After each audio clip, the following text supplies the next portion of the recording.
Look, Mom, no hands.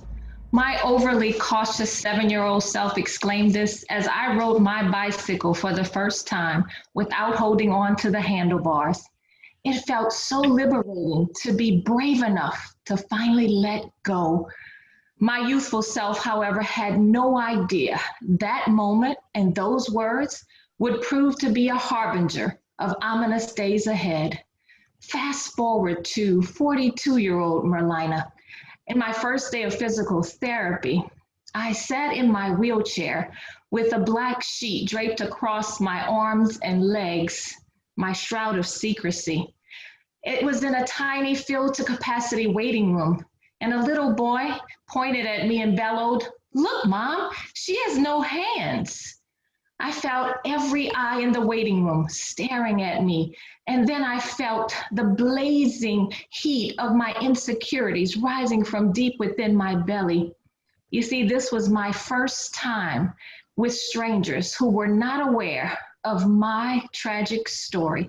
A year prior, I was a principal and I was welcoming students. I felt an excruciating pain in my side, deep into my flesh.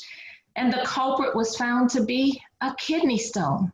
This large kidney stone blocked my kidney, and infection ravaged my body.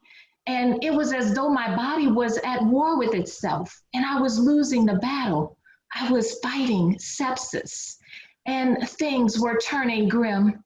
I fought valiantly to beat sepsis and a less than 10% chance of surviving.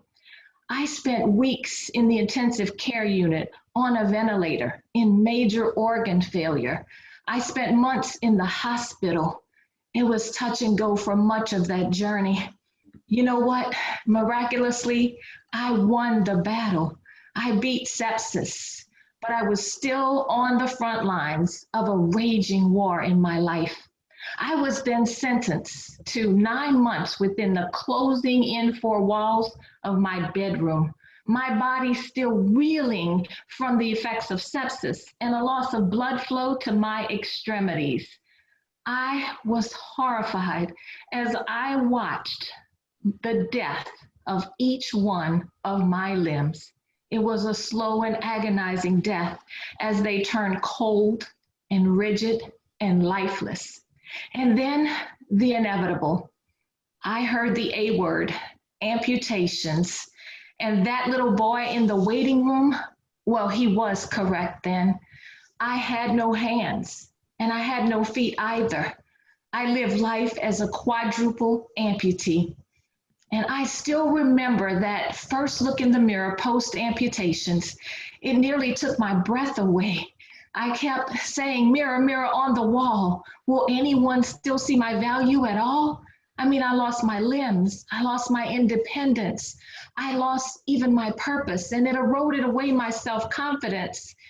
And then the heartache inside of me somehow collided with the hope that surrounded me, and I was forced to see myself through the lens of love. And when I returned as principal, my students only saw their fearless leader. And in my daughter's eyes, I was beautiful and complete, her hero. And with every soft caress of my husband's hands, I felt his unconditional love healing me in the very places where I needed to know I was still worthy of being loved. I deserve to be loved. I think at some point we've all felt the heaviness of our significance being attached to some arbitrary standard of beauty. We've worn the label of unworthiness simply because thoughts of our physical appearance stole our identity.